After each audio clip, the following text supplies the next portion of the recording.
Election commission of India ने Jammu and Kashmir के election को लेकर एक बड़ा अपडेट दिया है, इसके बारे में पढ़ेंगे। Then we will talk about election commission of India.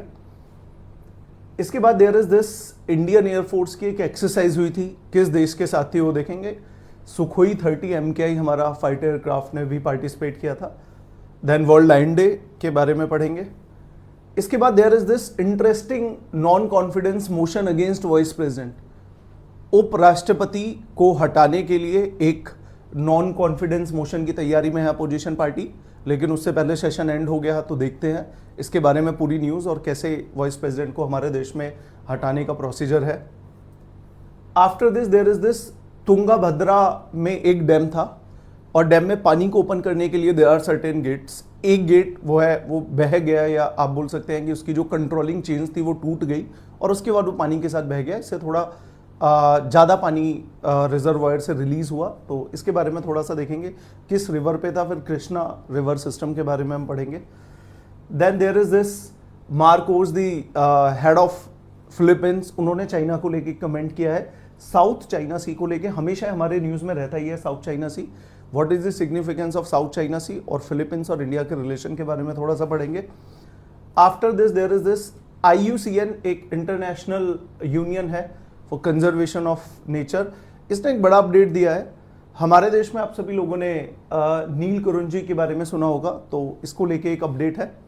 इसके बाद सेबी, नाउ हिंडनबर्ग की एक रिसर्च आई है, इन्होंने सेबी के जो चीफ है उन पे क्वेश्चंस उठाए हैं, तो इसके बारे में थोड़ा सा देखेंगे। Then there is this Congress joint parliamentarian committee JPC की डिमांड कर रही है, तो we are gonna to understand JPC क्या है। इसके बाद में then there is this Mount Kilimanjaro, जो अफ्रीका का हाईएस्ट माउंटेन पीक है, यहाँ पे एक इंडियन टीम जाती है, इसके बारे में थोड़ा सा हम देखेंगे। Then prime minister Modi to release 109 climate resilient crop again next.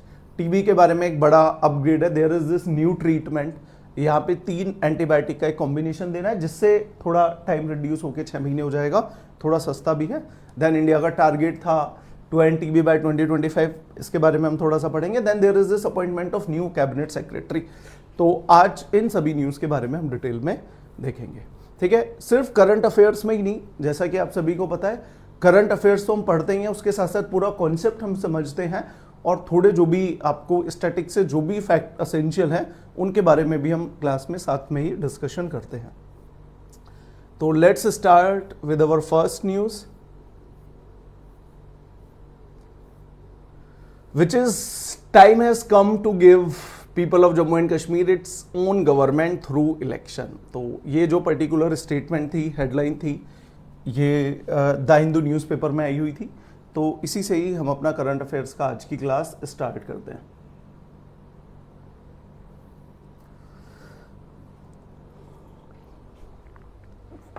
Okay, आइए समझते हैं। So there was this news, time आ गया है to give the people of Jammu and Kashmir its own government through election. क्या है स्थिति, एक बार इसको पहले समझते हैं। हमारे देश में देखिएगा 5 अगस्त 2019 को आर्टिकल 370 हमने हटाया, ठीक है जी। और आर्टिकल 370 हटाने के साथ साथ we have bring certain fundamental changes in Jammu and Kashmir. वो क्या थे? इससे जम्मू एंड कश्मीर 2019 से पहले, 5 अगस्त 2019 से पहले Jammu and Kashmir was a state, लेकिन इसके बाद हम Jammu and Kashmir reorganisation bill लाके इसको 2 पार्ट में बांट देते हैं। एक तो बचता है आपका जम्मू एंड कश्मीर, ये एक यूटी बनता है, प्लस लद्दाख को इससे हम अलग कर देते हैं और लद्दाख को एक और यूनियन टेरिटरी हम बना देते हैं, ठीक है। दिक्कत क्या थी? हमने जो लद्दाख की यूनियन टेरिटरी बनाया, यहां पे कोई लेजिस्लेटिव असेंबली नहीं होगी, यहां पे कोई विधानसभा नहीं होगी। आज भी अगर आप देखते हैं, फॉर एग्जांपल हमारे देश में जितनी भी यूनियन टेरिटरीज हैं, कुछ ऐसी यूनियन टेरिटरीज है जहां पे विधानसभा है, विधानसभा है तो इलेक्शन होंगे, इलेक्शन होंगे तो मुख्यमंत्री बनेगा। एग्जाम्पल के तौर पे दिल्ली, तो दिल्ली एक यूटी है, केंद्र शासित प्रदेश है, बट यहां पे लेजिस्लेटिव असेंबली भी है, विधानसभा है, इसलिए यहां पे इलेक्शन होते हैं और यहां पे एक सीएम बनता है। एक और एग्जाम्पल है हमारे सामने पौंडुचेरी, वहां पे भी सीएम बनते हैं। बाकी किसी और यूनियन टेरिटरी में मुख्यमंत्री बनने का प्रावधान नहीं था। ऐसा क्यों हो सकता है, क्यों नहीं है, पॉलिटी का बड़ा डिस्कशन का पार्ट है, कभी इसके बारे में भी पढ़ेंगे। तो हमने जम्मू एंड कश्मीर जो यूटी बनाया, जम्मू एंड कश्मीर राज्य को दो पार्ट में डिवाइड किया। एक जम्मू एंड कश्मीर यूटी था जिसमें मुख्यमंत्री बनने का प्रोविजन था, यानी कि यहां पे लेजिस्लेटिव असेंबली होगी, बट लद्दाख को हमने प्रोविजन नहीं दिया। ठीक है, नाउ 2019 में ऐसा हो गया, बट ये टाइम उसमें डिसाइड नहीं किया कि 2020 में इलेक्शन होंगे, 21 में होंगे, 22 में होंगे, 23 में होंगे, इलेक्शन होंगे कब। तो सरकार ने तो डिसाइड नहीं किया। यहां पे क्या हुआ, एक और मुद्दा सुप्रीम कोर्ट पहुंचा, और सुप्रीम कोर्ट में उस मुद्दे ने चैलेंज ये किया कि सरकार का ये 5 अगस्त 2019 का ये जो डिसीजन था ये सही नहीं था, इसको आप वॉइड डिक्लेयर कीजिए। ये सुप्रीम कोर्ट में पिटीशन गई, बट सुप्रीम कोर्ट ने बोला कि सेंट्रल गवर्नमेंट का ये डिसीजन पूरा कॉन्स्टिट्यूशनल था और लीगल था, हेंस ये वैलिड है। बट सुप्रीम कोर्ट यहां पे एक और इलेक्शन कमीशन से बोलते हैं और एक डेट देते हैं। इलेक्शन कमीशन से बोलते हैं कि आप सितंबर 30 तक आप इलेक्शन के बारे में अपडेट दीजिए, इलेक्शन कराइए, डेट फाइनल कीजिए।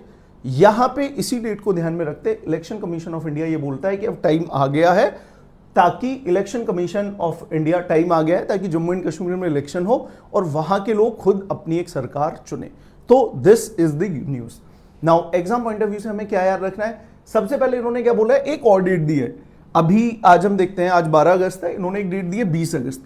इन्होंने बोला है अभी के जो चीफ इलेक्शन कमिश्नर है, आपको ये भी नाम याद रखना है, राजीव कुमार है चीफ इलेक्शन कमिश्नर। उन्होंने बोला है final electoral roll. Electoral roll क्या होता है, इट्स लाइक अ लिस्ट जहां पे हमारे राज्य में district wise, block wise, village wise सभी जो वोटर हैं उनका नाम होता है। तो वो जो इलेक्टोरल रोल है वो पब्लिश हो जाएगी 20 अगस्त तक, और उसके बाद में हम देखते हैं कब इलेक्शन कराएंगे, यानी कि जम्मू एंड कश्मीर में जल्दी इलेक्शन होने वाले हैं। ओके, तो this is the update. Now exam point of view से थोड़ा सा इलेक्शन कमीशन के बारे में भी पढ़ते हैं। यू शुड नो कि what is the purpose of election commission. Now हमारे देश में अगर आप देखेंगे, इलेक्शन कमीशन ऑफ इंडिया का गठन 25 जनवरी 1950 को हुआ था, as per the provision of constitution, constitution में लिखे हुए प्रोविजन के अनुसार। Now election commission of India is a constitutional body, constitutional body. हमारे देश में जब आप बहुत सारी संस्थाओं के बारे में सुनते हैं, चाहे इसमें सीबीआई हो, ईडी हो, इलेक्शन कमीशन हो, फाइनेंस कमीशन हो या सीएजी हो, तो कई बार हमको एग्जाम पॉइंट ऑफ व्यू से पता करना होता है कि इस बॉडी का ओरिजिन क्या है। संविधान है तो उसे कॉन्स्टिट्यूशनल बॉडी बोलते हैं, अगर किसी बॉडी का ओरिजिन का सोर्स लॉ है तो उसको स्टैट्यूटरी बॉडी बोलते हैं, और अगर किसी बॉडी का ओरिजिन का सोर्स गवर्नमेंट का एक ऑर्डर है तो उसको एग्जीक्यूटिव बॉडी बोलते हैं। फॉर एग्जांपल प्लानिंग कमीशन एक एग्जीक्यूटिव बॉडी था, और फॉर एग्जांपल सीबीआई एक स्टैट्यूटरी बॉडी है, ईडी एक स्टैट्यूटरी बॉडी है, तो ये आपको पता होना चाहिए। Now what is the mandate of election commission.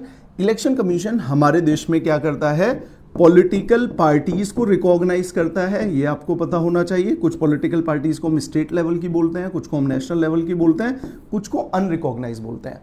उनको इलेक्शन सिंबल्स एलोकेट करता है और हमारे देश में कुछ इलेक्शंस कराता है। कौन कौन से इलेक्शन कमीशन ऑफ इंडिया कराता है, प्रेसिडेंट का इलेक्शन कराता है, इसके बाद वाइस प्रेसिडेंट का इलेक्शन कमीशन ऑफ इंडिया कराता है, इसके बाद अगर आप देखेंगे तो एमपी मेंबर ऑफ पार्लियामेंट का कराता है, राज्यसभा के लिए भी इलेक्शन कमीशन कराता है, लोकसभा के लिए, इसके बाद राज्यों के भी इलेक्शन कराता है। राज्यों में हमारे देश में लेजिस्लेटिव असेंबली के इलेक्शन होते हैं, उनको भी इलेक्शन कमीशन कराता है। और हमारे देश में कुछ ऐसे राज्य हैं जहां पे लॉ बनाने वाले 2 हाउस हैं, और उस सेकेंड हाउस को हम बोलते हैं लेजिस्लेटिव काउंसिल, उसके मेंबर को हम बोलते हैं एमएलसी। तो एमएलसी के इलेक्शन भी इलेक्शन कमीशन ऑफ इंडिया कराता है। यहां पे एक बात आप सभी लोग याद रखें, हमारे देश में राज्यों में इलेक्शन होते हैं पंचायत के। पंचायत वेब सीरीज अभी बड़ा फेमस थी, ग्राम प्रधान वाली, पंचायत और म्युनिसिपल कॉर्पोरेशन के। अगर हमारा विलेज इलाका है, ग्रामीण इलाका है, तो वहां पे पंचायती राज इंस्टीट्यूशन होगा, लेकिन अगर हमारा इलाका शहरी है, हम एक शहरी इलाके में रहते हैं, तो वहां पे म्युनिसिपल कॉर्पोरेशन होता है। एग्जाम्पल के तौर पे म्युनिसिपल कॉर्पोरेशन ऑफ दिल्ली। ये जो 2 इलेक्शन होते हैं, ये local election commission of India नहीं कराता है, ये इलेक्शन कराता है हमारे देश में राज्यों में भी इलेक्शन कमीशन होता है, तो स्टेट इलेक्शन कमीशन कराता है। अगर हम यूपी की बात करें तो उत्तर प्रदेश इलेक्शन कमीशन होगा, महाराष्ट्र में महाराष्ट्र इलेक्शन कमीशन होगा, बिहार में बिहार इलेक्शन कमीशन होगा। तो ये जो लोकल इलेक्शन है ये इलेक्शन कमीशन ऑफ इंडिया नहीं कराता है, ये राज्यों की अपनी एक बॉडी है इलेक्शन कमीशन, वो कराता है। दोनों हालांकि कॉन्स्टिट्यूशनल बॉडी है। अब जहां तक बात आए कि ये जो इलेक्शन कमीशन है इसको चलाते कौन है, इसके हेड कौन है, तो election commission is headed by, एक होते हैं चीफ इलेक्शन कमिश्नर जो अभी प्रेजेंट है मिस्टर राजीव कुमार, और इसके बाद दिस इज सपोर्टेड बाय या दो और पोस्ट होती हैं इलेक्शन कमिश्नर, दो इलेक्शन कमिश्नर होते हैं। तो अगर आप देखें एक बॉडी जो इलेक्शन कमीशन को चलाती है उसमें एक चीफ इलेक्शन कमिश्नर है और दो इलेक्शन कमिश्नर है। यहां पे इन तीनों का स्टेटस और पावर बराबर होती है, कुछ पावर और स्टेटस में डिफरेंस नहीं है। नाउ टेन्योर कितना होता है, तो हमारे देश में जो इलेक्शन कमिश्नर है, चीफ इलेक्शन कमिश्नर है, उनका टेन्योर 6 साल या 65 ईयर ऑफ एज, इसमें से जो पहले आ जाए। अब मान के चलिए एक व्यक्ति 50 साल की एज में अगर चीफ इलेक्शन कमिश्नर बनता है तो पहले 6 साल का टेन्योर होगा, 56 की एज आ जाएगी तो वो 6 साल का टेन्योर करके पूरा रिटायर होगा। लेकिन अगर कोई व्यक्ति 62 साल की एज में बनता है तो पहले क्या होगा, पहले आ जाएगी 65 साल की एज, तो उसका टेन्योर सिर्फ 3 साल का होगा। यानी कि टेन्योर आपका 6 साल तक हो सकता है डिपेंडिंग अपॉन कि उनकी एज कितनी है। जहां तक हम बात करें, कई बार ऐसा होता है कि हमारे देश में लोग इलेक्शन कमीशन ऑफ इंडिया की फंक्शनिंग को लेके भी क्वेश्चन उठा देते हैं, बोलते हैं कि election commission of India biased है, लेकिन हमारे कॉन्स्टिट्यूशन में पूरी तरीके से ध्यान रखा गया है कि election commission of India independently function करवाए और सरकार के दबाव में ना आए। इसके लिए आप देखिएगा क्या प्रोविजन है हमारे देश में। अगर चीफ इलेक्शन कमिश्नर को रिमूव करना हो, हटाना हो, तो हमारे कॉन्स्टिट्यूशन मेकर्स ने चीफ इलेक्शन कमिश्नर का हटाने का प्रोसेस उतना ही डिफिकल्ट रखा है जितना सुप्रीम कोर्ट के जजेस। तो हमारे देश में अगर आप चीफ इलेक्शन कमिश्नर को हटाना चाहते हैं तो प्रोसेस सेम है जो सुप्रीम कोर्ट के जजेस को हटाने के लिए यूज होता है। इसलिए आप देखिएगा कॉन्स्टिट्यूशन मेकर्स ने पूरा ध्यान रखा है कि इस बॉडी को आप इतना पावरफुल बनाइए कि सरकार प्रेशराइज ना कर पाए। Effectively practically it is also very difficult कि इलेक्शन कमीशन ऑफ इंडिया को प्रेशराइज किया जा सके। So this is all about election commission of India and the news related to Jammu and Kashmir. I hope ये आपको समझ में आया होगा, नहीं आता है तो आप कमेंट कर सकते हैं। नाउ अगेन थोड़ी सी फैक्चुअल इंफॉर्मेशन है। There is this air force exercise, हमारी एयरफोर्स की टीम गई हुई थी and the name of this exercise is Udara Shakti 2024। Now सबसे पहले आप देखिएगा, आपके दिमाग में क्वेश्चन आता होगा कि इस तरीके की मिलिट्री एक्सरसाइज क्यों होती हैं। तो इस तरीके की मिलिट्री एक्सरसाइज करने के पीछे दो पर्पस होते हैं। पहला, हमारी एयरफोर्स दूसरी एयरफोर्स के साथ प्रैक्टिस कर सके, इसी बीच में हम भी कुछ सीखते हैं और जो हमारा काउंटर एयरफोर्स है वो भी कुछ सीखती है। तो दोनों जब साथ में प्रैक्टिस करते हैं दोनों ही एयरफोर्सेस कुछ सीखती हैं। दूसरा, ये सिंबॉलिक भी होता है, जिन देशों के साथ आपके रिलेशन अच्छे होते हैं, फ्यूचर में आपका नेचुरल एलाइज आप काइंड ऑफ होते हैं, फ्यूचर में आपके इंटरेस्ट मिलते हैं, तो इट्स ऑल्सो अ सिंबोलिज्म, ये दिखाने के लिए कि these are our strategic and defence partner. उन देशों के साथ आप मिलिट्री एक्सरसाइज करते हो। तो ये जो तरंग शक्ति एक्सरसाइज थी ये हमारी मलेशिया के साथ थी। और अगर आप यहाँ पे देखेंगे तो there is this fighter aircraft, Indian air force का फ्लैगशिप फाइटर एयरक्राफ्ट है। शायद बहुत सारे लोग अगर अच्छे से पढ़ते होंगे उन्होंने देखा होगा, दिस इज सुखोई 30 Su-30। तो ये aircraft we have purchase from Russia, इसने पार्टिसिपेट किया था इन दिस एक्सरसाइज। तो याद रखिएगा उदारा शक्ति 2024। आप अपने एमसीक्यूज में आप एक क्वेश्चन एक्सपेक्ट कर सकते हैं इस तरीके की मिलिट्री एक्सरसाइज से। You should have to remember कि what is the name of the exercise, किस लोकेशन पे हुई थी, इस बार मलेशिया में हुई थी, किस हमारी डिफेंस फोर्सेस ने पार्टिसिपेट किया था, कुछ में नेवी करती है, एयरफोर्स, आर्मी, तो इन दिस केस एयरफोर्स ने पार्टिसिपेट किया था। नेक्स्ट हमारा वर्ल्ड लाइन डे, तो ये सेलिब्रेट किया जाता है 10 अगस्त को। तो जब भी हम लाइन के बारे में बात करते हैं we should know where is the population of lion is concentrated in India. आप में से बहुत सारे बच्चों को पता होगा कि हमारे देश में जितनी भी लाइन की पॉपुलेशन है वो एक छोटे से इलाके में कंसंट्रेटेड है, दैट इज गिर, गुजरात में। ये आपका गिर नेशनल पार्क और गिर वाइल्ड लाइफ सेंचुरी पड़ता है। लगभग हमारे देश की सारी लाइन पॉपुलेशन इसी छोटे से इलाके में कंसंट्रेटेड है। छोटा सा इलाका in terms of tiger population, like if you compare with the tiger population आप देखेंगे हमारे पूरे देश में वाइड स्प्रेड है, आपको देश के ज़्यादातर हिस्सों में टाइगर मिलते हैं, लेकिन लाइन के बारे में सिर्फ एक ही यहाँ पे mainly majority of the population एक ही स्टेट में है। लाइन के बारे में हमें थोड़ा सा और एग्जाम पॉइंट ऑफ व्यू से पता होना चाहिए।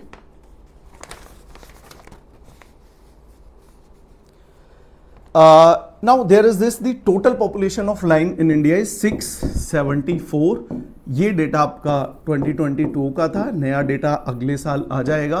तो 674 हमारे देश में लाइन है, और सरकार ने 2021 में हमने प्रोजेक्ट टाइगर की तर्ज पे we have also launch project lion. तो ये आपको याद रखना है, ठीक है। आगे चलते हैं।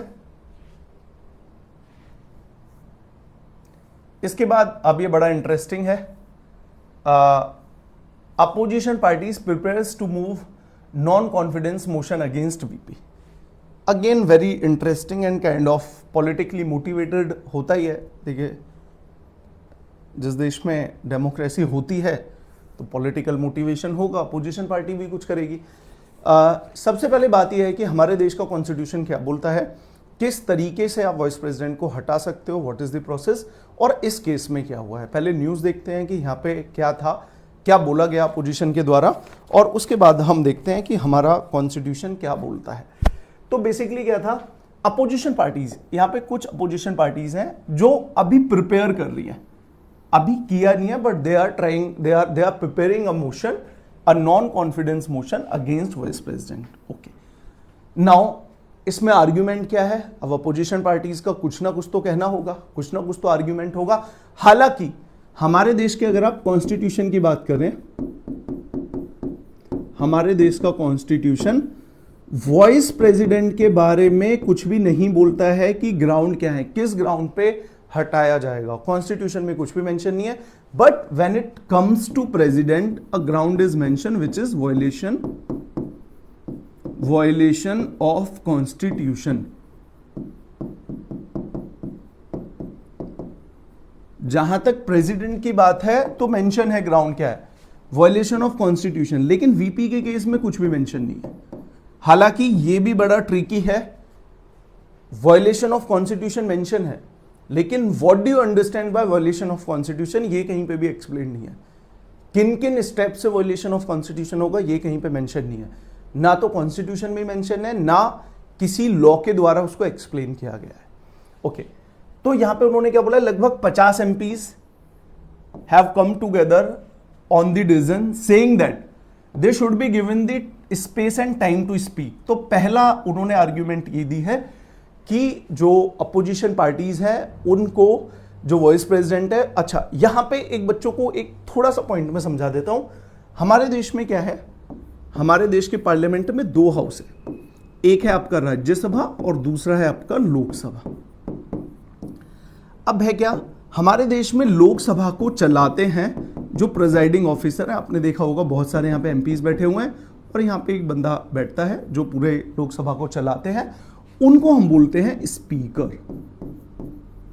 अब ये स्पीकर कौन होते हैं, ये स्पीकर एक एमपी होते हैं, मेंबर ऑफ पार्लियामेंट होते हैं, और इलेक्शन से ये स्पीकर बनते हैं, वोटिंग होती है, वोटिंग से ये स्पीकर बनते हैं। अभी करंट स्पीकर हमारे श्री ओम बिरला जी हैं। नाउ यहां पे अगर आप देखें तो राज्यसभा में क्या होता है, जो व्यक्ति जो प्रिजाइडिंग ऑफिसर राज्यसभा के होते हैं, जो राज्यसभा को चलाते हैं, उनको हम बोलते हैं चेयरमैन। नाउ अब कैच ये है कि ये जो चेयरमैन है ना, इनका इलेक्शन नहीं होता है। हमारे देश के जो भी वाइस प्रेसिडेंट होते हैं वो बनते वाइस प्रेसिडेंट है, बट वो राज्यसभा को भी संभालते हैं एज अ चेयरमैन। यानी कि राज्यसभा का जो प्रिजाइडिंग ऑफिसर होते हैं उनको हम चेयरमैन बोलते हैं और वो हमारे देश के वाइस प्रेसिडेंट होते हैं। तो अगर आपको चेयरमैन को हटाना होता है तो आप मोशन लेके आएंगे वाइस प्रेसिडेंट को हटाने का, ठीक है। तो यहां पे वापस आते हैं, आर्ग्यूमेंट ये थी कि अपोजिशन पार्टीज को टाइम नहीं दिया जा रहा बोलने का, पहला।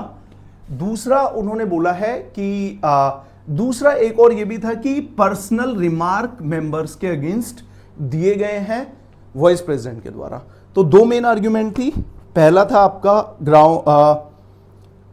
ठीक है, 2 मेन आर्ग्यूमेंट थी। पहला था कि अपोजिशन को टाइम नहीं दिया जा रहा है, ये एक एलिगेशन हो सकता है, इसको शायद प्रूव तो ना किया जा सके।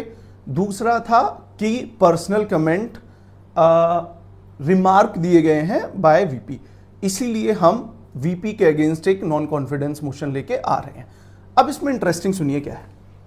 अब हुआ क्या, जब तक ये अपोजिशन के एमपीज तैयारी कर रहे थे नॉन कॉन्फिडेंस मोशन लाने की, तब तक ये जो प्रेजेंट सेशन है, प्रेजेंट ये जो मॉनसून सेशन है, ये खत्म हो गया।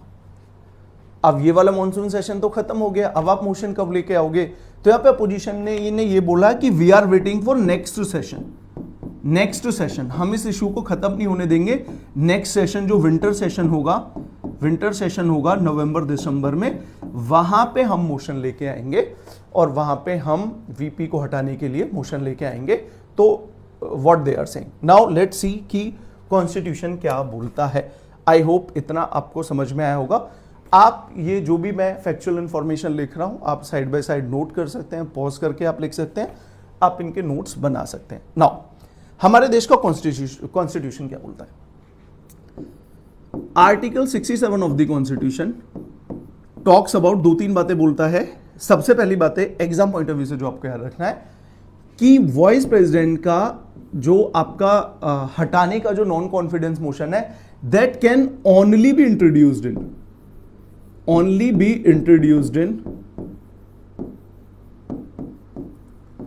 इन राज्यसभा। तो पहला पॉइंट तो ये, अगर आप एक एमसीक्यू देखते हो किसी एसएससी या सीडीएस के एग्जाम में या यूपीएससी के एग्जाम में, कि वाइस प्रेसिडेंट को हटाने के लिए जो नॉन कॉन्फिडेंस मोशन होगा वो कहां से पास होगा, तो वो सिर्फ कहां से पास होना है, वो सिर्फ राज्यसभा नहीं, सॉरी लेट मी करेक्ट, वो इंट्रोड्यूस कहां पे होगा, तो वो इंट्रोड्यूस कहां पे होगा, सिर्फ राज्यसभा में। हालांकि अगर आप प्रेसिडेंट का देखें, प्रेसिडेंट के केस में, प्रेसिडेंट के इंपीचमेंट का मोशन आप लोकसभा में भी लेके जा सकते हो और राज्यसभा में भी, दोनों हाउस में लेके जा सकते हो, लेकिन वीपी के केस में ये सिर्फ राज्यसभा होगा। पहला पॉइंट टू बी रिमेंबर। दूसरा पॉइंट आपको याद रखना है, you have to give in 40 days notice. 40 days का नोटिस देना होगा पास करने से पहले। अगर आप आज 12 अगस्त को मोशन इंट्रोड्यूस करते हो, उसके बाद आपको 14 डेज का टाइम पीरियड देना होगा, तभी वो मोशन पास हो सकता है। इसके बाद नेक्स्ट स्टेप होगी, ये मोशन पास होगा राज्यसभा से, इफेक्टिव मेजॉरिटी। इफेक्टिव मेजॉरिटी का मतलब है अभी जितने प्रेजेंट मेंबर हैं, जितनी प्रेजेंट मेंबरशिप है, मान लीजिए कि अभी प्रेजेंट 235 सीटें हैं, जिसमें से कुछ सीटें खाली भी थी, तो खाली घटा के मान लीजिए इफेक्टिवली 233 सीटें हैं, तो 233 की मेजॉरिटी काउंट होगी। इसके बाद ये मोशन जाएगा तुम्हारा लोकसभा के बाद, और Lok Sabha should be agree, Lok Sabha उससे सहमत होनी चाहिए। सहमत का मतलब है लोकसभा सिंपल मेजॉरिटी से पास करेगी। सिंपल मेजॉरिटी का मतलब है अगर उस दिन लोकसभा में 300 लोग थे तो 151 लोग अगर वोट डालेंगे तो मोशन पास हो जाएगा। Now this is the formal procedure. अब क्या होगा क्या नहीं, लेट्स सी, वेट करना पड़ेगा हमें नेक्स्ट सेशन तक। तो एग्जाम पॉइंट ऑफ व्यू से इतना आपको याद रखना है। एक और मैं यहां पे आपको फैक्ट बताना चाह रहा हूं जिससे बड़े क्वेश्चन आते हैं। हमारे देश में जो प्रेसिडेंट और वाइस प्रेसिडेंट का इलेक्शन होता है, इस इलेक्शन में एक महत्वपूर्ण बात यह है कि ये इनडायरेक्ट इलेक्शन है। इनडायरेक्ट इलेक्शन का मतलब है यहां पे लोग वोट नहीं डालते, कभी जो देश के आम नागरिक हैं वो वोट नहीं डालते। आप या हमने अभी तक किसी प्रेसिडेंट या वीपी के इलेक्शन में वोट नहीं डाली है। यहां पे वोट डालते हैं लोगों के द्वारा चुने हुए रिप्रेजेंटेटिव। लोग अपने रिप्रेजेंटेटिव चुनते हैं in the form of MP and MLA, कुछ राज्यों में एमएलसी। नाउ ये रिप्रेजेंटेटिव वोट डालते हैं। इन रिप्रेजेंटेटिव में सारे रिप्रेजेंटेटिव वोट नहीं डालते। तो आप देखिए एसएससी में कई बार ये क्वेश्चन आया हुआ है। अगर आप पुराने देखेंगे तो मुझे लग रहा है 8-10 बार तो ये क्वेश्चन पिछले 20 सालों में रिपीट हो ही गया है। क्वेश्चन में पूछा जाता है कि प्रेसिडेंट के इलेक्शन में जो इलेक्टोरल कॉलेज होता है, जो लोग वोट डालते हैं वो कौन होते हैं, एमपी कौन से होते हैं, एमएलए कौन से होते हैं, कौन से एमपी वोट नहीं डालते, और वीपी के में कौन वोट डालते हैं कौन नहीं। तो ये थोड़ा सा आपको क्लियर होना चाहिए। तो ये मैं आपको अभी समझाता हूं। देखिएगा, प्रेसिडेंट के इलेक्शन में जो लोग वोट डालते हैं वो होते हैं हमारे एमपी, मेंबर ऑफ पार्लियामेंट।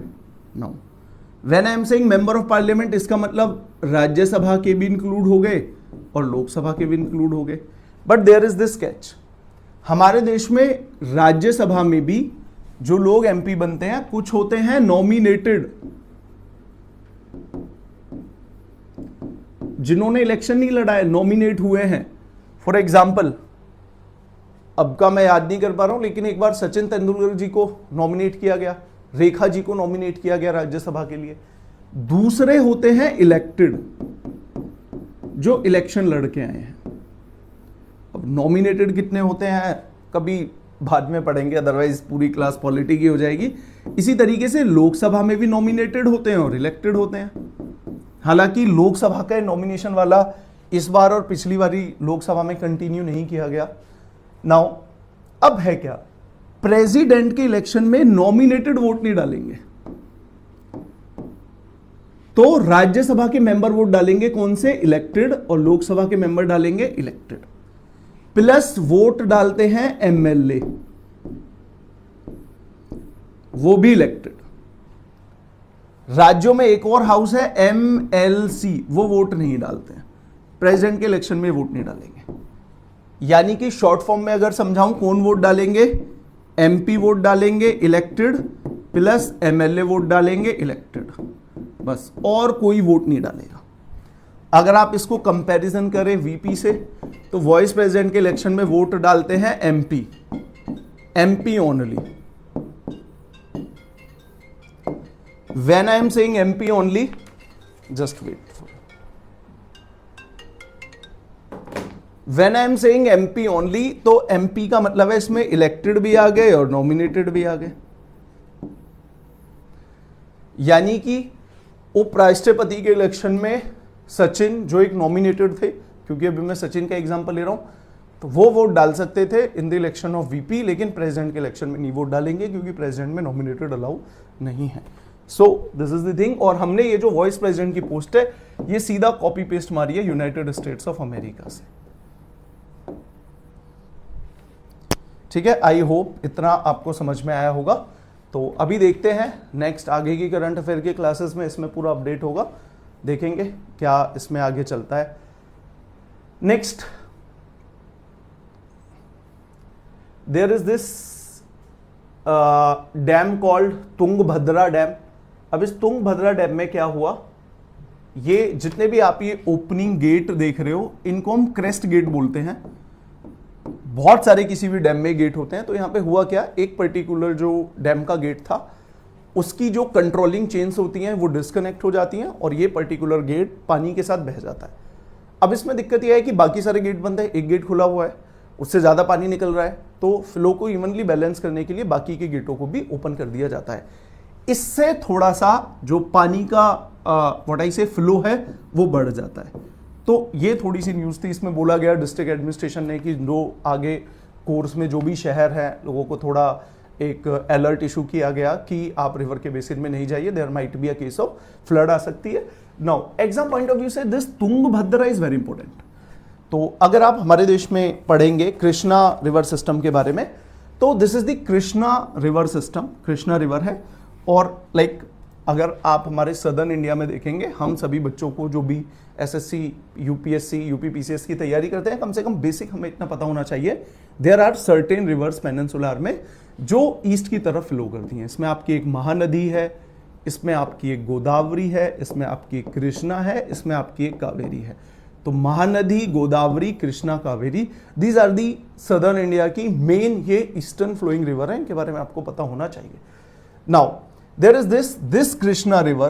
पहले तो ये जो आप देख रहे हैं ब्लू कलर वाला, ये है आपकी तुंगभद्रा रिवर, और यहां पे ये एक डैम बना हुआ है, ये तुंगभद्रा डैम। नाउ ये Tungabhadra is a tributary of Krishna.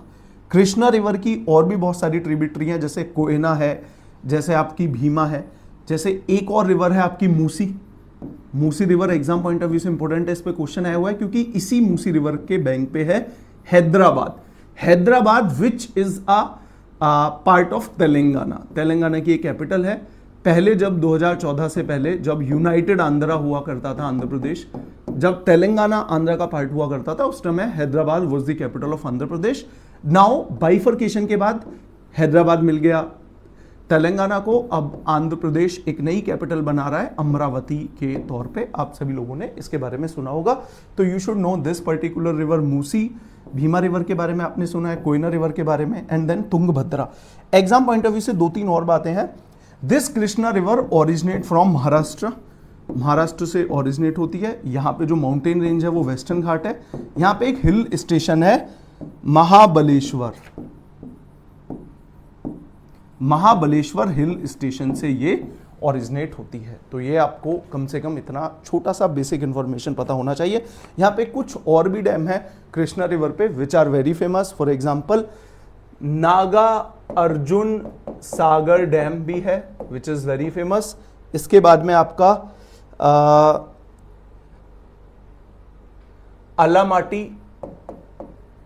अलामाटी dam and then Tungabhadra reservoir, ये आप सबको पता ही था। तो एग्जाम पॉइंट ऑफ व्यू से इतना आपको बेसिक एक आइडिया होना चाहिए। डिटेल में जब हम ज्योग्राफी पढ़ेंगे तब थोड़ा सा पढ़ेंगे। Now again very interesting case. यहां पे मैंने नीचे एक मिसाइल भी रखी हुई है और शायद ये आपको थोड़ा सा न्यूज दिख रहा होगा, पढ़ेंगे इसके बारे में भी। न्यूज थी India delivers BrahMos missile to Philippines. So this is the BrahMos missile delivered by aircraft, probably G-17 Globemaster होगा या C-130 Hercules होगा, जो भी होगा। तो BrahMos मिसाइल हमने डिलीवर किया फिलीपींस को। एक बार फिलीपींस को समझते हैं। Then this is the South China Sea. मुझे लग रहा है फ्यूचर में लाइक नेक्स्ट 20-30 ईयर्स के लिए this is the main sea जहां पे main war like situation emerge होने वाली है।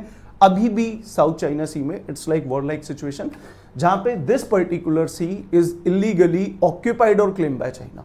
इलीगली ऑक्यूपेशन है और क्लेम कर रहा है चाइना, और सारे के सारे नेबरिंग देशों को परेशान कर रहा है। ऐसे में नेबरिंग देशों की क्या पॉलिसी है उसको लेके थोड़ा सा हम डिस्कशन करते हैं।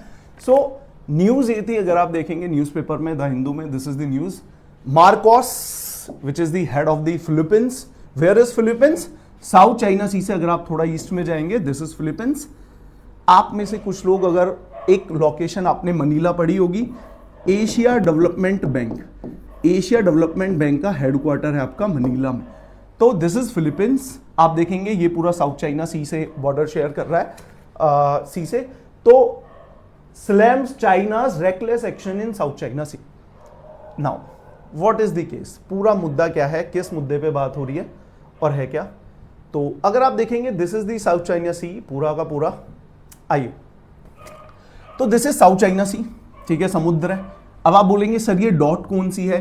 This dot is the area which is claim by China, और चाइना इसको बोलता है this is 9 dash line, this is 9 dash line. ये 9 डैश लाइन है और ये एरिया चाइना क्लेम कर रहा है। नो जस्ट इमेजिन, अमेरिका को आज हम क्रिटिसाइज करते हैं, अमेरिका कितना भी पावरफुल था। अगर आप देखेंगे 1990 से लेके अब लेट 2010 तक या 2015 तक America was having the monopolistic power, unilateral power था, अकेला वर्ल्ड में पावरफुल देश था, अमेरिका के सामने कोई नहीं था।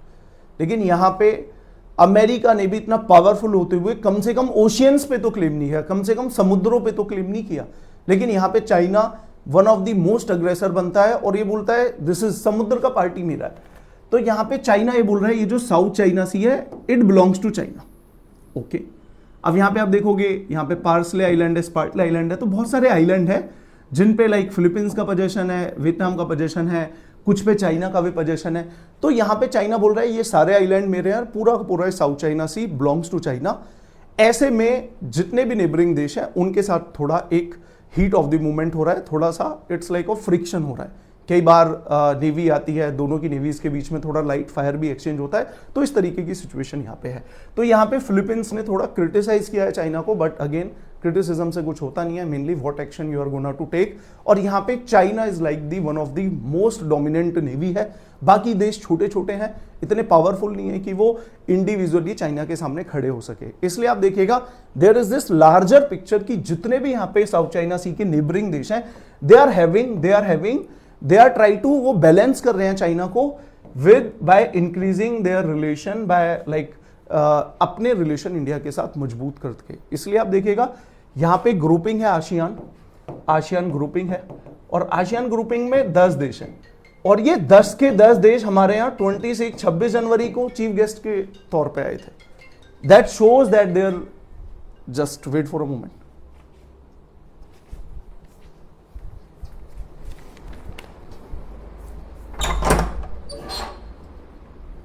आजा, हाँ क्लास ले रहा हूं मैं, सो आप देखेंगे कि ज्यादातर जितने भी ये साउथ चाइना सी के नेबर वाले देश हैं, उन सब के रिलेशन चाइना से डिटोरेट हो रहे हैं, और they are gonna to balance their relation with like China. तो बैलेंस ऑफ पावर की तरह दे आर बैलेंस कर रहे हैं with the help of India, America को ढूंढ रहे हैं, पर रीजनल प्लेयर तो यहाँ पे इंडिया ही है। ओके, आते हैं नाउ, अभी मैंने ब्रह्मोस क्यों बोला है? इंडिया के पास one of the most detrimental weapon is we are having, अगर आप टॉप 10 इंडिया के वेपन देखें, one of the most detrimental weapon is BrahMos. 300 kilometre तक तो इसको कोई रोकने वाला ही नहीं है, और हुआ भी है। इंडिया एक्सीडेंटली फायर्ड अ ब्रह्मोस मिसाइल, एक्सीडेंटली फायर होता है और वो पाकिस्तान की टेरिटरी में 160-70 किलोमीटर तक चला जाता है, और पाकिस्तानी रोक ही नहीं पाते। ये दिखाता है कि ये वेपन कितना पोटेंट है। और वो सेम मिसाइल हमने किसको एक्सपोर्ट की है? फिलीपींस को। हमारा अब तक का सबसे बड़ा ये एक डिफेंस एक्सपोर्ट था, लगभग मान के चलिए 3000 करोड़ के आसपास की डील थी, जहां पे हमने बंच ऑफ ब्रह्मोस मिसाइल हम देने वाले हैं फिलीपींस को। ये दिखाता है कि इन देशों के साथ हमारे डिफेंस टाइज कितने स्ट्रांग हो रहे हैं। वियतनाम के बारे में अभी हमने पिछली क्लास में पढ़ा ही था। So this is South China Sea, जहां पे चाइना अग्रेसर बन रहा है और नीबरिंग कंट्रियों को परेशान कर रहा है। ऐसे में दे आर उनको एक उम्मीद की किरण है इंडिया, क्योंकि India is the only country which is the neighbour of China, और जो चाइना के साथ डट के मुकाबला कर रहा है। चाइना जितना एग्रेसिव हो रहा है उसको उसी की भाषा में जवाब दे रहा है। जितने भी चाइना के नेबर हैं, सिर्फ भारत ऐसा कर पा रहा है।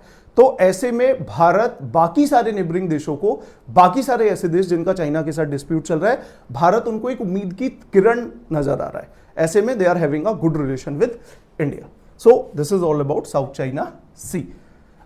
एक इसमें आप पढ़ के आना थोड़ा सा,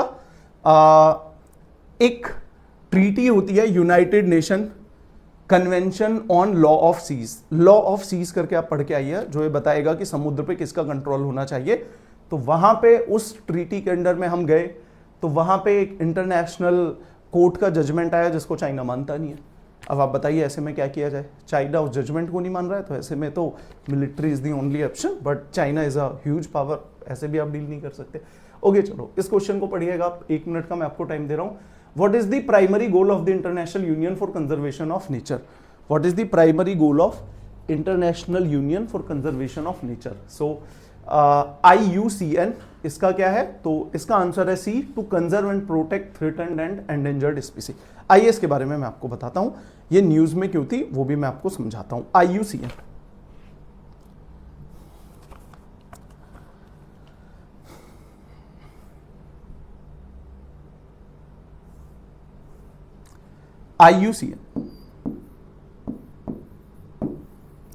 सबसे पहले देखिए न्यूज में क्या था।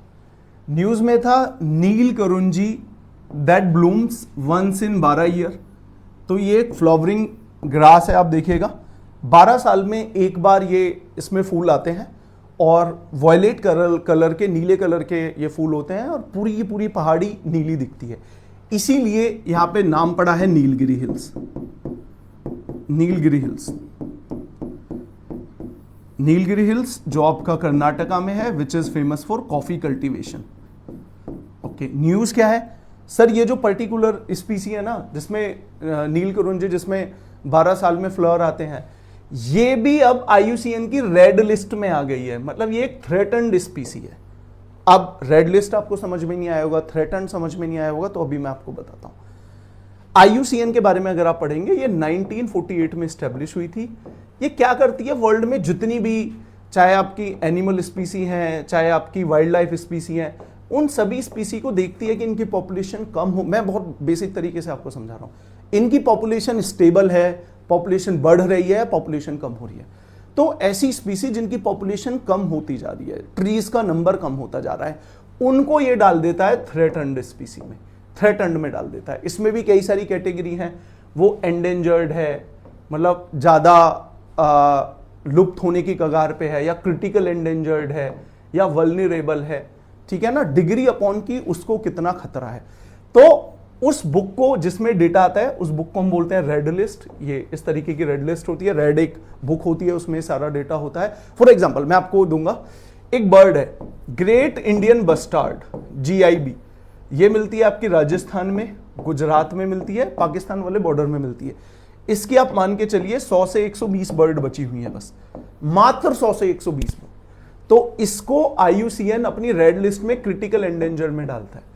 क्रिटिकल एंडेंजर का मतलब है लुप्त होने से पहले लास्ट वाला इनकी कैटेगरी है, मतलब लुप्त होने की कगार पे है। तो ये होता क्या है, इससे गवर्नमेंट को इंडिकेशन मिलता है, सीरियसनेस पता चलती है कि ये स्पीसी कितने खतरे में है, ताकि गवर्नमेंट उस हिसाब से कुछ स्टेप ले पाए। नाउ अब हुआ क्या है, ये जो हमारा नीलकुरुंजी ये पर्टिकुलर है, ये आपका इसमें आ गया है, रेड लिस्ट में आ गया है, यानी कि अब इसको सेव करने की, प्रोटेक्ट करने की जरूरत है। तो ये आप याद रखिएगा, IUCN वाज एस्टेब्लिश्ड इन 1948। हमारे SSC डिफेंस एग्जाम में इन्वायरमेंट के जितने भी क्वेश्चन आते हैं, एक क्वेश्चन तो तुम्हारा IUCN पे ही आ जाता है, बहुत सारी कैटेगरीज पे, कि ये क्रिटिकल एंडेंजर्ड है या एंडेंजर्ड है, वल्नरेबल है। जैसे आप देखिए, चीता हमारे देश से एक्सटिंक्ट हो चुका था, चीता एक्सटिंक्ट हो चुका था, लुप्त हो चुका था। अभी जो हम चीता लेके आए हैं दैट इज नॉट एशियन चीता, वो अफ्रीकन चीता हम लेके आए हैं। अब एशियन चीता कहां गया, 1950s के लास्ट एविडेंस है, लास्ट किसी ने मध्य प्रदेश में हंट किया था, उसके बाद तो किसी ने देखा ही नहीं। तो एक्सटिंक्शन से पहले जो है वो बोलते हैं क्रिटिकल एंडेंजर, जैसा मैंने आपको बताया ग्रेट इंडियन बस्टार्ड को। इसको भी याद रखिएगा, इसमें भी एग्जाम में कई बार क्वेश्चन आया हुआ है। IUCN अगर आप SSC डालें, UPSC डालें, IUCN करके सर्च डाल लें, आपको 5-10 क्वेश्चन पुराने आए हुए मिल जाएंगे। तो you should know about this particular thing. इसके बाद सेबी, अब हुआ क्या ये देखिएगा, हिंडरबर्ग रिसर्च। अब पॉलिटिकली ये बहुत मोटिवेटेड है। हिंडरबर्ग रिसर्च एक हिंडरबर्ग रिसर्च एक अमेरिका की कंपनी है, शॉर्ट सेलिंग फर्म है। ये बहुत सारी वर्ल्ड की कंपनीज के बारे में रिपोर्ट देती है। पूरी थोड़ा सा आपको एक कहानी बता रहा हूं। इन्होंने 1.5 साल पहले 2022 में इन्होंने अडानी के बारे में कुछ बोला, ठीक है जी, चलो इसको बता ही देता हूं, वैसे इसमें इतना कुछ है नहीं। अडानी के बारे में इन्होंने कुछ बोला, जो भी था सही था नहीं था, we are in not capacity to जज दैट थिंग, वो खत्म हो गया मामला। अब इन्होंने नए एलिगेशन लगाए हैं। नए एलिगेशन इन्होंने किस पे लगाए हैं, इन्होंने लगाए हैं सेबी, जो हमारे देश की स्टॉक मार्केट का वॉच डॉग है। हमारे देश में जितनी भी कंपनियां शेयर में अपना IPO लेके आती हैं या जितनी भी ट्रेडिंग होती है, कोई गलत प्रैक्टिस नहीं है, उसका वॉच डॉग है सेबी। तो इन्होंने आरोप ये लगाए हैं कि जो सेबी के चीफ हैं had stake in funds tied to Adani. इन्होंने बोला है कि जो सेबी की चीफ है उनके एक ऐसी फर्म में स्टेक है जो किससे लिंक है, अडानी से। मतलब देयर आर एलिगेशन कि सेबी की जो चीफ है वो अडानी के साथ मिली हुई है। अब इसमें है क्या, जो सेबी की चीफ थी उनकी तरफ से भी क्लैरिफिकेशन आ गया है, इनको रविश बोला गया है, सेम फ्रॉम अडानी। नाउ ये तो हो गया जो इन्होंने रिएक्शन दिया। Now there is this reaction from opposition party की तरफ से भी एक रिएक्शन है, और हमारे देश की अपोजिशन पार्टीज ने बोला है कि भाई इस मुद्दे के लिए आप JPC फॉर्म कीजिए, ज्वाइंट पार्लियामेंटेरियन कमेटी फॉर्म कीजिए। मुझे इसको आपको समझाना था, इस पे एग्जाम पॉइंट ऑफ व्यू से क्वेश्चन आए हुए हैं। JPC आप डालिएगा, कई बार क्वेश्चन आए हुए हैं। तो what is this joint parliamentarian committee? तो यहां पे अपोजिशन ये डिमांड कर रही है कि इस मुद्दे को हल्के में ना लिया जाए, एक पार्लियामेंट की ज्वाइंट पार्लियामेंटेरियन कमेटी बैठाई जाए, वो कमेटी बताएगी कि एलिगेशन कितने सही हैं कितने नहीं। अब आप देखते हैं कि सरकार इस मुद्दे को मानेगी या नहीं मानेगी, लेट्स सी, ये देखने लायक होगा।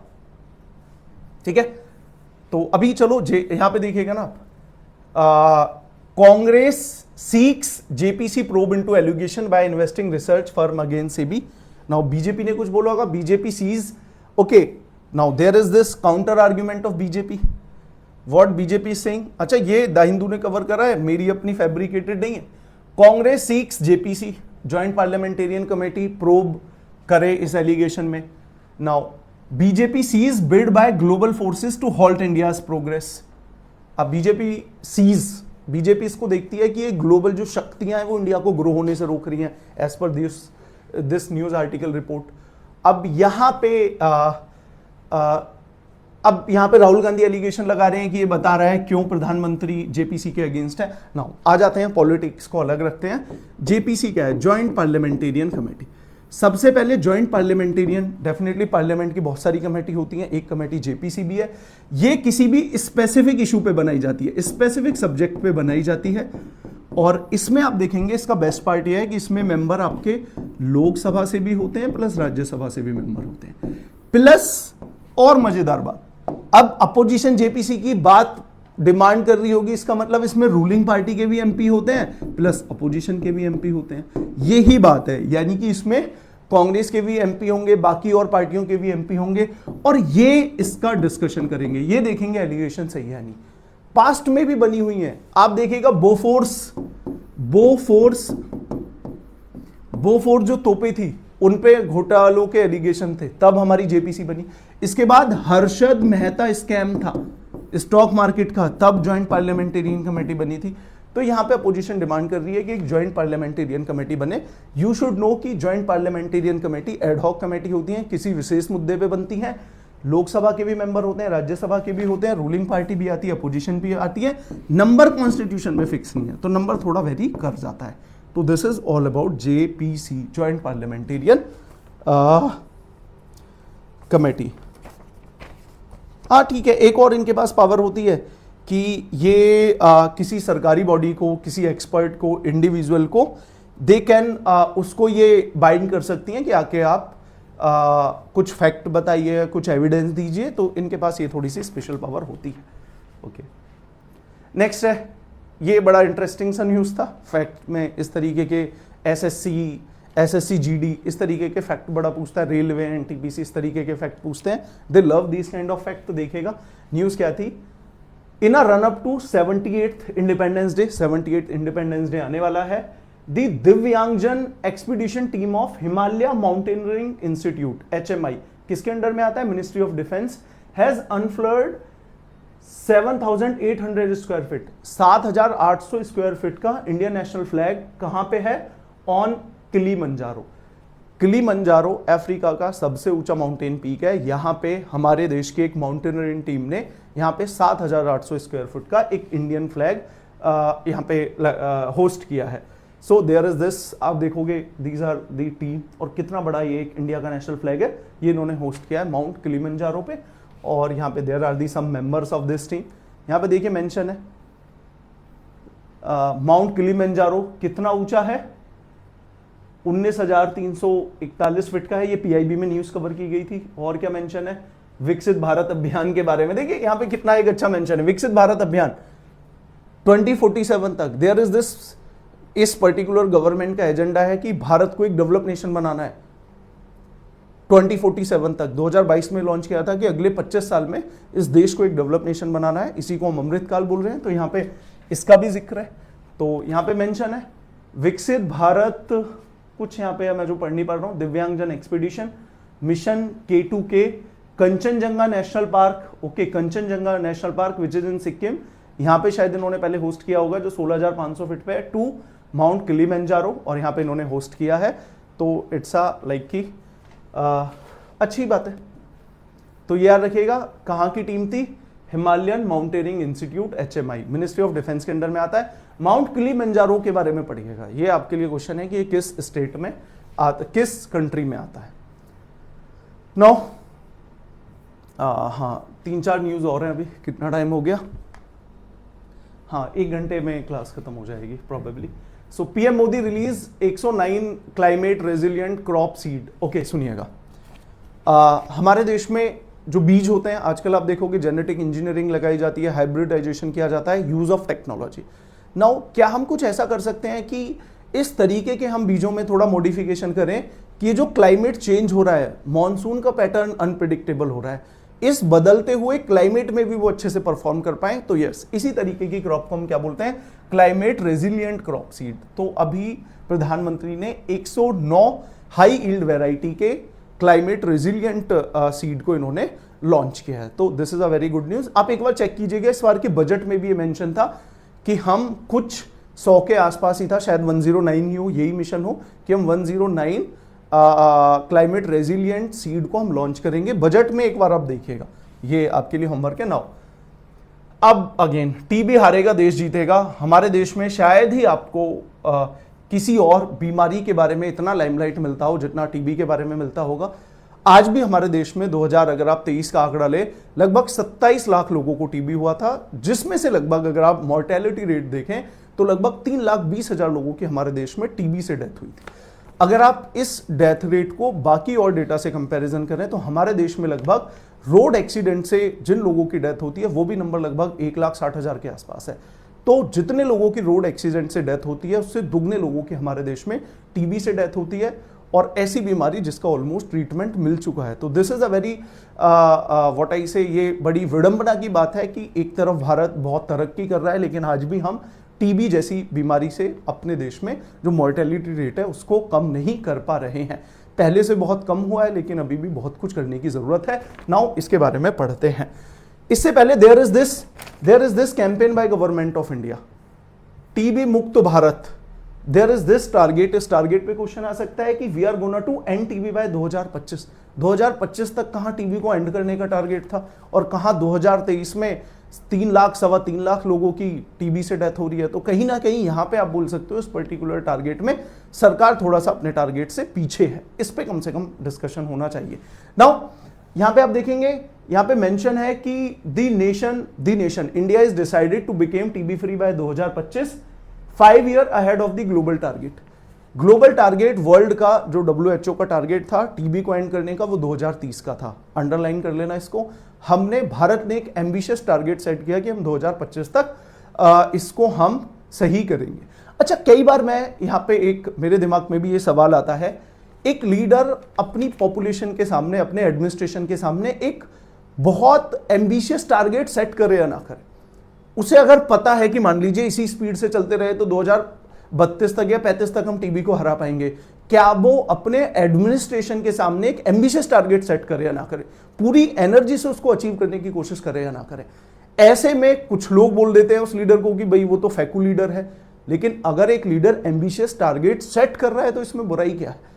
कहीं ना कहीं मेरे भी मन में विडंबना होती है कि मैं भी अपने लिए एम्बिशियस टारगेट सेट करता हूं। तो जब मैं अपने लिए एम्बिशियस टारगेट सेट कर रहा हूं, मुझे पता है इस काम में 10 दिन लगेंगे, लेकिन जब मैं 2 दिन की डेडलाइन दे रहा हूं तो क्या मैं एक फैकू टीचर या फैकू लीडर बन जाता हूं, या मैं ये जानते हुए कि मैं शायद 2 दिन में ना कर पाऊं लेकिन मैं 3 दिन में तो कर लूंगा जब मैंने एम्बिशियस टारगेट सेट किया हुआ है। तो एम्बिशियस टारगेट सेट करने को लेके भी कई बार नेताओं को क्रिटिसिज्म झेलना पड़ता है। टीबी 2025 तक एंड करना था। ओके, 2 डेटा, भारत का टारगेट 25 तक एंड करना है, WHO का टारगेट 2030 तक एंड करना है। इन दोनों के बारे में हम देखेंगे। अब इसमें देखना नया ट्रीटमेंट क्या है। यहां पे 2-3 टर्म है जो आपको पता होने चाहिए, और टीबी के बारे में basic exam point of view से जहां पे MCQ बन सकता है वो अभी मैं आपके सामने डिस्कस करूंगा। तो सबसे पहले अगर हम आप टीबी के बारे में पढ़ें तो tuberculosis, this is a bacterial disease. Bacteria से हो सकता है, ठीक है जी। अब बैक्टीरिया से अगर होगा तो ट्रीटमेंट क्या होगा? कोई एंटीबायोटिक होगी, ठीक है। अब यहां पे दिक्कत यह है कि एंटीबायोटिक तो बहुत सारी है, क्या टीबी का बैक्टीरिया उनसे स्ट्रांग है? वो इलाज क्यों नहीं कर पा रहा है? तो यहां पे दिक्कत क्या होती है, अगर आपको टीबी हुआ, आप मान लीजिए आपको डायग्नोस हुआ स्टेज 1 में, आपने एक एंटीबायोटिक ली और इलाज 6 महीने तक था, लेकिन आपने 2 महीने के बाद थोड़ा सा आराम लगा, आपने फिर दवाई लेना बंद कर दिया। अब क्या होगा? 2, 3, 4 महीने आपको लगेगा आराम है, 6 महीने के बाद दोबारा से टीबी होगा। अब ये जो बैक्टीरिया है ये इस जो पहले एंटीबायोटिक ली थी इससे रेजिस्टेंस डेवलप कर लेगा, अब इससे ठीक नहीं होने वाला है। फिर आपने एक और एंटीबायोटिक ली, फिर बीच में छोड़ दिया इलाज, उससे भी फिर रेजिस्टेंस डेवलप कर लेगा। ऐसे टीबी को हम बोलते हैं मल्टीपल ड्रग रेजिस्टेंट टीबी और XDR टीबी, इसी की वर्स फॉर्म XDR टीबी होता है। ऐसे में जब आपने 1-2 बार इलाज लेके बीच में छोड़ दिया, पुरानी दवाइयां असर नहीं करेंगी तो इसको ट्रीट करना डिफिकल्ट होता है। ऐसे में अब जो पुराना ट्रीटमेंट था वो लगभग आपका चलता था, अच्छा खासा चलता था, 1.5-2 साल चलता था, कहीं पे देखिएगा मेंशन होगा, हाँ 18 से 24 महीने चलता था। अब WHO ने एक नया 3 दवाइयों का एक यहाँ पे एक कॉम्बिनेशन सजेस्ट किया है जिसको बोलते हैं बीपाल, BPAL। यहाँ पे 3 दवाइयां, अगर आप इन 3 एंटीबायोटिकों का कॉम्बिनेशन लेंगे तो आप इसको जल्दी ठीक कर सकते हैं। अच्छा, बीपाल पे क्वेश्चन आ सकता है। अब ये जो 3 एंटीबायोटिक हैं इनके नाम पे शायद क्वेश्चन ना है, ये तो ज्यादा एडवांस हो जाएगा। यूपीएससी में तो आ सकता है, एसएससी में आप चिंता ना करें। तो एक है इसमें बीडाकुलाइन, दूसरी है इसमें प्रीटोमाइन और तीसरी है इसमें लाइनजोलिड। तो ये 3 एंटीबायोटिक है। अगर आप इन तीनों एंटीबायोटिक का एक कॉम्बिनेशन देंगे तो इस टीबी को आप, ये जो एमडीआर और एक्सडीआर टीबी है, इसको 6 महीने में आप खत्म कर सकते हैं। इसी टीबी को हम बोलते हैं ड्रग रेजिस्टेंट टीबी। तो एग्जाम पॉइंट ऑफ व्यू से देखिए 10-12 बातें आपको पता होनी चाहिए। पहला, 2025 का टारगेट हमारा, 2030 का टारगेट वर्ल्ड बैंक का। इसके बाद टीबी बैक्टीरियल डिजीज है और अच्छा ये कम्युनिकेबल भी है। अगर मुझे टीबी है तो जब मैं इनहेल करता हूं, एक्सहेल करता हूं, मैं कम्युनिकेट कर सकता हूं, मेरे से दूसरे व्यक्ति में भी ये फैल सकता है। कम्युनिकेबल है, ये आप बात याद रखिएगा। और ये एमडीआर और एक्सडीआर हो जाता है। और अभी वर्ल्ड बैंक ने एक बीपाल करके 3 एंटीबायोटिक का कॉम्बिनेशन बनाया, वो आपको पता होना चाहिए। इतना अगर आप कर लेंगे तो एग्जाम पॉइंट ऑफ व्यू से काफी है। इसके बाद आज का एक अपॉइंटमेंट पे भी क्वेश्चन आते हैं। दिस इज, ऐसे अपॉइंटमेंट पे तो क्वेश्चन आना ही चाहिए। हमारे देश में कोई भी आईएएस बनना सब लोगों का एक सपना होता है, लेकिन शायद आपको पता होगा जितने भी आईएएस बनते हैं उसमें से वो आईएएस टॉप मोस्ट किस पोजीशन पे पहुंच सकते हैं, तो वो आपकी पोस्ट है कैबिनेट सेक्रेटरी। एक आईएएस शायद इससे ऊंची पोस्ट पे नहीं पहुंच सकता। हमारे देश में जो भी ब्यूरोक्रेसी का पिनेकल है, that is this post, cabinet secretary. और अभी गवर्नमेंट ने नए कैबिनेट सेक्रेटरी अपॉइंट किए हैं, which is veteran IAS officer T V Somanathan, appointed as the next cabinet secretary. तो आपको कैबिनेट सेक्रेटरी के बारे में पता होना चाहिए। आईएएस की आपकी टॉप पोजीशन है और जिनका अपॉइंटमेंट हुआ है। नाउ आज के लिए इतना काफ़ी है। Thank you very much. पूरा आज हमने अच्छा खासा पढ़ा और इनके आप नोट्स बनाइएगा और आप कमेंट सेक्शन में या टेलीग्राम ग्रुप में आप कमेंट कर सकते हैं आपको क्लासेस कैसी लग रही हैं, कुछ और फीडबैक अगर आप चाहते हैं। एक यहाँ पे मैं कोट था, इसके बारे में बताना चाह रहा था। थोड़ा जीके तो हम पढ़ाते हैं, लेकिन थोड़ा इथिकली कुछ पढ़ाएं, कुछ आपको आपके साथ कुछ डिस्कशन करें। तो there is this very interesting phrase from Sardar Vallabh Bhai Patel, every citizen of India must remember that he is an Indian. Every citizen of India must remember that he is an Indian and he has every right in this country but certain duties.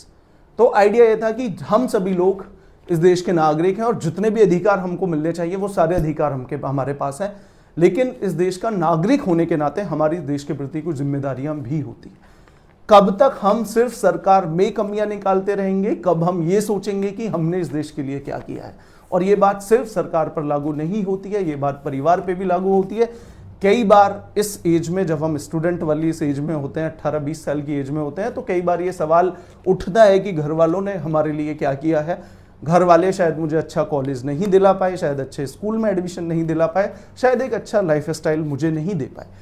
बात सही है या गलत है उस पर मैं comment नहीं करूंगा, लेकिन कम से कम अगर हम दूसरे पॉइंट ऑफ व्यू से सोचें, हमने परिवार के लिए क्या किया है। 18-20 साल हमारी एज हो गई है, अपने परिवार की फाइनेंशियल, सोशल और इकोनॉमिक कंडीशन को सही करने के लिए हमने क्या किया है। इसी तरीके से इस देश में हमारा क्या योगदान है। कब तक हम सरकार को क्वेश्चन करते रहेंगे, कब हम ये पूछेंगे कि ये देश युवा होने के कारण, यूथ की सबसे ज्यादा इस देश में पॉपुलेशन होने के कारण हमारा इकोनॉमिक ग्रोथ रेट इतना कम क्यों है, हमारी जीडीपी इतनी कम क्यों है।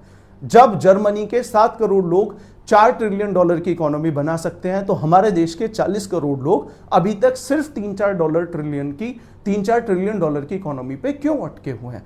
जब अमेरिका का 30 करोड़ की पॉपुलेशन वाला देश इतने ओलंपिक में मेडल लेके आ सकता है, तो हमारे देश की 140 करोड़ पॉपुलेशन वाला देश कम ही मेडल पे क्यों अटका है। ये बात सही है, सरकार की, संस्थाओं की जिम्मेदारी है, समाज की भी एक जिम्मेदारी है, मीडिया की भी एक जिम्मेदारी है। बट अगर हम अपने पॉइंट ऑफ व्यू से भी देखें तो एक इस देश का यूथ होने के कारण, इस देश का युवा होने के कारण हमारी जिम्मेदारियां क्या है। क्या हमने अपना पूरा कमिटमेंट, अपनी पूरी मेहनत के साथ, क्या हमने अपनी पूरी लगन के साथ प्रयास किया। कम से कम एक बार ये इंट्रोस्पेक्शन हम सभी लोगों के दिल में भी या मन में भी होना चाहिए कि हम सब इस बारे में सोचें। Thank you very much. मिलते हैं फिर आपसे नेक्स्ट क्लास में। Thank you.